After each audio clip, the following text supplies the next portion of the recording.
Bapak Ibu Saudaraku yang kekasih di dalam Tuhan kita Yesus Kristus, selamat hari Sabat. Sangat senang Bapak Ibu pada pagi hari Sabat ini bisa menyapa Bapak Ibu yang sementara mempersiapkan hati dan pikiran untuk kita menyembah Tuhan melalui kebaktian hari Sabat di pagi hari ini. Sudah tentunya Bapak Ibu sudah siap oleh karena ibadah kita sementara berlangsung. Namun masing-masing kita mempersiapkan hati dan pikiran kita untuk menyembah Tuhan di rumah kita masing-masing. Bersama saya Pendeta Soleman Lokuna untuk belajar firman Tuhan yang bertemakan Hari Sabat dimaklumkan secara lebih lengkap. Sebelum kita mendengarkan firman Tuhan, kita terlebih dahulu menghampiri Tuhan di dalam doa. Ya Tuhan Bapa kami, Allah yang bersemayam di dalam sorga, kami naikkan puji dan syukur kehadirat Tuhan pada saat ini. Oleh karena kasih setiamu, sehingga masing-masing kami boleh mempersiapkan hati dan pikiran kami untuk menyembah Tuhan sepanjang pagi hari Sabat ini. Kuasai kami dengan Roh Kudus-Mu, sehingga kami dapat memahami kebenaran firman Tuhan. Doa ini kami persembahkan di dalam nama Yesus, Juru Selamat kami. Amin. Sekali lagi saya sampaikan selamat pagi dan selamat hari Sabat Bapak Ibu Saudaraku sekalian. Selamat Sabat. Sudah tentu Bapak Ibu sangat senang oleh karena hari Sabat adalah merupakan satu kesempatan yang indah untuk kita bersekutu dengan Tuhan. Nah saudaraku, ayat firman Tuhan yang perlu kita dalami pada pagi hari Sabat ini terdapat di dalam Wahyu pasal 14 ayat 6 dan ayat 7. Demikianlah firman Tuhan.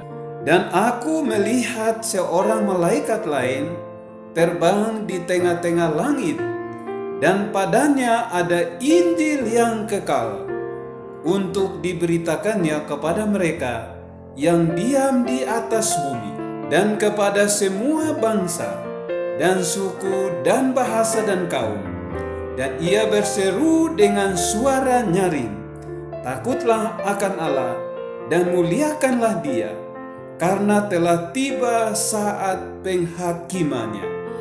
Dan sembahlah Dia yang telah menjadikan langit dan bumi dan laut dan semua mata air.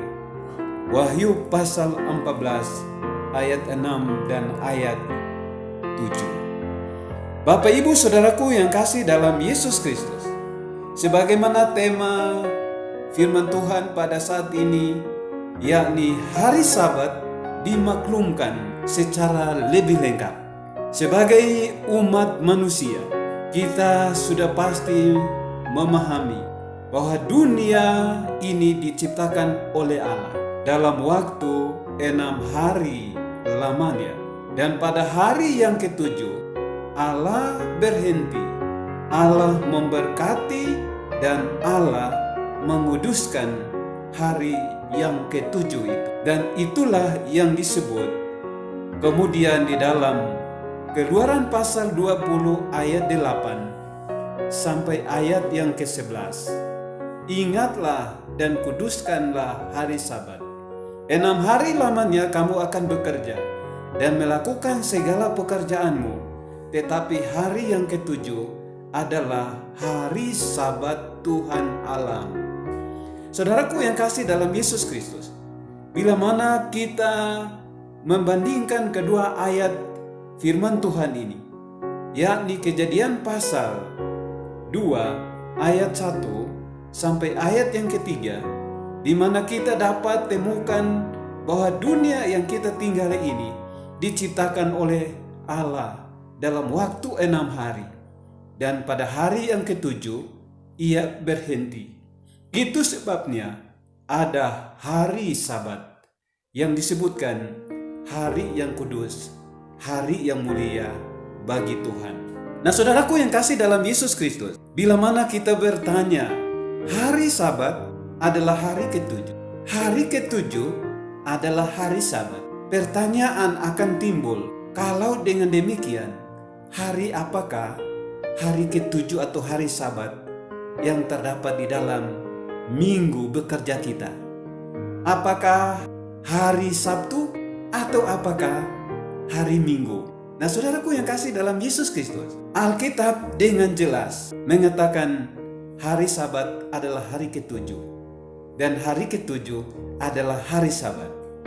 Dan Alkitab juga mencatat di dalam Lukas pasal 23 ayat 53 sampai pasal 24 ayat 1 menjelaskan bahwa peristiwa di mana Tuhan kita Yesus Kristus ketika dia mengakhiri pelayanannya di atas dunia ini, ia bekerja sepanjang 6 hari dalam pelayanan untuk penggenapan janji penebusan. Kemudian ia disalibkan pada hari Jumat, dan kekristenan menyebutkan hari Jumat adalah Jumat Agung. Dan itulah yang disebutkan bahwa hari itu adalah hari persiapan dan Sabat hampir mulai.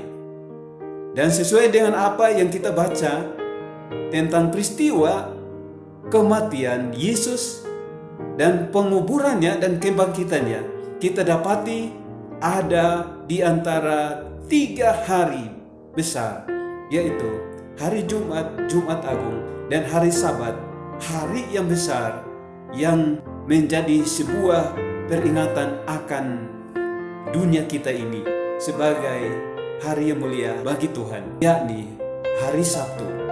Dan pada hari pertama, pada minggu itu, Yesus Kristus bangkit dari antara orang mati.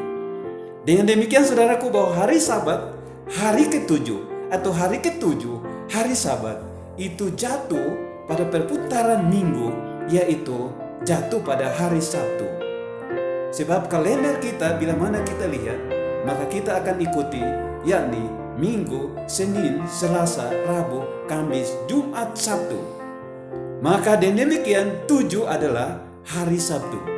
Nah, saudaraku yang kasih dalam Tuhan kita Yesus Kristus, Wahyu pasal 14 ayat 6 dan ayat 7 memberitahukan kepada kita bahwa pekabaran malaikat yang pertama terbang di tengah-tengah langit, dan padanya ia membawa Injil yang kekal yang harus diberitakan kepada mereka yang diam di atas bumi, dan kepada semua bangsa dan suku dan bahasa dan kaum. Dan ia berseru dengan suara nyaring, "Takutlah akan Allah dan muliakanlah Dia, karena telah tiba saat penghakimannya, dan sembahlah Dia yang telah menjadikan langit dan bumi dan laut dan semua mata air." Jadi saudaraku, untuk menyembah Allah pencipta langit dan bumi, laut dan segala isinya, setelah kita bekerja 6 hari, maka pada hari yang ketujuh, umat manusia harus mengakui Allah sebagai pencipta langit dan bumi, harus datang untuk menyembah Allah dan memuliakan Allah pada hari yang ketujuh, yaitu hari Sabat. Dan hari Sabat yaitu hari yang ketujuh, yaitu yang jatuh pada hari Sabtu dalam kalender sekarang ini. Nah, saudaraku yang kasih dalam Tuhan kita Yesus Kristus, Alkitab dengan jelas bahwa hari Sabat, hari ketujuh, itu diberikan oleh Allah sejak di Taman Eden. Dan itu tidak memberikan sebuah simbol kepada sesuatu yang akan datang. Karena hari Sabat adalah hari ketujuh, yakni yang jatuh pada hari Sabtu itu adalah merupakan tanda peringatan akan penciptaan planet bumi kita ini. Ketika kita bekerja 6 hari, dan pada hari yang ketujuh kita pergi menyembah Allah di Ka'bah atau di gereja, maka kita mengakui Allah sebagai pencipta langit dan bumi, laut dan segala isinya. Nah, saudaraku yang kasih dalam Tuhan kita Yesus Kristus, ingat bahwa penghakiman Allah akan segera dimulai. Dan ketika saya dan saudara diadili, apakah saya dan saudara menyembah Allah pencipta langit dan bumi, ataukah saudara menyembah manusia yang menetapkan sesuatu hari yang lain. Nah, saudaraku yang kasih dalam Tuhan kita Yesus Kristus, firman Tuhan terus mengingatkan kepada kita bahwa pada permulaan masa kesukaran kita akan dipenuhi dengan Roh Kudus ketika kita maju dan memaklumkan hari Sabat secara lebih lengkap. Permulaan masa kesukaran tersebut di sini disebutkan tidak menunjukkan kepada masa bila mana tulah akan mulai dicurahkan, tetapi kepada suatu masa singkat tepat sebelum laknat itu dicurahkan, sementara Kristus berada dalam bait suci. Pada saat itu, sementara pekerjaan keselamatan sedang mau ditutup, kesukaran akan terjadi di atas bumi, dan bangsa-bangsa akan marah, seakan ditahan sedemikian rupa supaya tidak mencegah pekerjaan malaikat ketiga pada saat itu hujan akhir. Nah, saudaraku yang kasih dalam Tuhan kita Yesus Kristus, firman Tuhan jelas bagi saya dan saudara, karena hujan akhir memiliki tujuan penyegaran dari hadirat Tuhan akan datang untuk memberi kuasa kepada suara malaikat ketiga yang nyaring dan mempersiapkan orang-orang saleh untuk berdiri pada masa ketika 7 laknat akan dicurahkan. Nah, saudaraku yang kasih dalam Tuhan kita Yesus Kristus, kenapa Allah harus menghakimi dunia ini dan semua suku dan bangsa, kaum dan bahasa dengan 7 laknat yang Ia sediakan? Oleh karena banyak umat manusia yang tidak menyembah Allah sebagai pencipta langit dan bumi, laut dan segala isinya pada hari Sabat, hari ketujuh, yakni hari Sabtu dalam kalender modern saat ini. Itu sebabnya saudaraku, ketika penciptaan Tuhan Allah, Ia memberikan hari Sabat, dan dengan berjalannya waktu perputaran dari satu generasi kepada generasi yang lain, ternyata manusia akhirnya mengubah hari Sabat, hari yang ketujuh, kepada hari yang pertama di dalam minggu itu. Dan semua orang dapat mengikuti apa yang telah ditetapkan oleh manusia, sehingga membelakangi Allah sebagai pencipta langit dan bumi, laut dan segala isinya. Nah, saudaraku yang kasih dalam Yesus Kristus, bahkan ada pendeta atau guru-guru agama yang mengajarkan kepada jemaat bahwa hari Sabat, hari ketujuh telah dipakukan di kayu salib. Saudaraku, ini sebuah keanehan. Oleh karena Tuhan kita Yesus Kristus datang untuk menebus manusia dari kebinasaan karena dosa. Karena dosa ialah pelanggaran terhadap perintah Tuhan. Anehnya bila mana Tuhan kita Yesus Kristus datang dan mati di kayu salib, kemudian menghapus perintah Tuhan yang manusia telah langgar dan akhirnya harus binasa. Nah, itu sebabnya saudaraku, dalam pengertian yang sebenarnya, Tuhan Yesus mati di kayu salib bukan untuk menghapus hukum, termasuk hukum yang keempat, ingat dan kuduskan hari Sabat. Dan Tuhan Yesus mati di kayu salib bukan untuk mengubah hari penciptaan bekerja 6 hari, dan pada hari yang ketujuh, yaitu hari Sabat, harus beristirahat untuk menyembah Allah. Itu tidak pernah diubah, karena Allah itu tidak pernah berubah. Hari kemarin, hari ini, dan hari yang akan datang, Allah adalah tetap dan kekal untuk selama-lamanya. Itu sebabnya saudaraku, sebagai umat manusia, kita harus kembali mendengarkan pekabaran malaikat yang pertama untuk menyembah Allah, pencipta langit dan bumi, pada hari Sabat yang ditetapkan. Malaikat dalam Wahyu pasal 14 mengutarakan pekabaran yang harus dimaklumkan kepada dunia sebelum Kristus datang dalam awan di langit. Saudaraku yang kasih, coba saudara perhatikan, sebelum segala sesuatu terjadi, Allah terlebih dahulu mengutus hamba-hambanya untuk memberitahukan atau menubuatkan apa yang akan Tuhan lakukan. Itu sebabnya sebelum dunia ini dihakimi dan dijatuhi sesuai dengan perbuatan melanggar perintah Tuhan, Allah datang melalui pekabaran malaikat pertama, terbang di langit dengan suara yang nyaring untuk diumumkan kepada dunia bahwa dunia harus kembali membaca Alkitab dan mempelajari penciptaan untuk kembali menyembah Allah pencipta langit dan bumi pada hari Sabat, hari ketujuh, untuk membedakan kuasa yang lain yang menentang hukum-hukum Allah dan bahkan yang bertindak seperti Allah untuk mengubah hukum dan waktu. Nah, saudaraku yang kasih, maka mendahului saat ini perhatian orang banyak ditujukan kepada hukum Allah yang telah dirongrong, yang terdapat di dalam peti perjanjian. Nah, saudaraku yang kasih, kalau kita baca Alkitab, bahwa di dalam peti perjanjian 10 perintah atau 10 hukum Allah ada di dalam peti perjanjian, dan tongkat Harun yang berbunga itu kekal, saudaraku, karena 10 perintah Tuhan termasuk hukum yang keempat, ingat dan kuduskan hari Sabat, itu ditulis oleh jari Allah sendiri. Dan itu sebabnya tidak boleh ada satu manusia pun yang menggantikannya atau melalaikannya untuk hari yang lain. Nah, saudaraku yang kasih dalam Tuhan kita Yesus Kristus, mereka melihat bahwa gantinya memelihara hari yang ketujuh, hari yang dikuduskan Allah dan diperintahkan untuk dipelihara sebagai hari Sabat. Mereka memelihara hari pertama dalam minggu, tetapi dengan jujur mereka mau melakukan kehendak Allah. Dan mereka mulai menyelidiki kitab suci, mencari alasan perubahan itu. Tidak berhasil menemukan suatu pengesahan kitab suci terhadap kebiasaan itu. Nah, saudaraku, Bapak Ibu yang dikasih dalam Yesus Kristus, sebuah pertanyaan timbul. Maukah kita menerima suatu kebenaran yang telah disembunyikan dan menurut hukum Allah?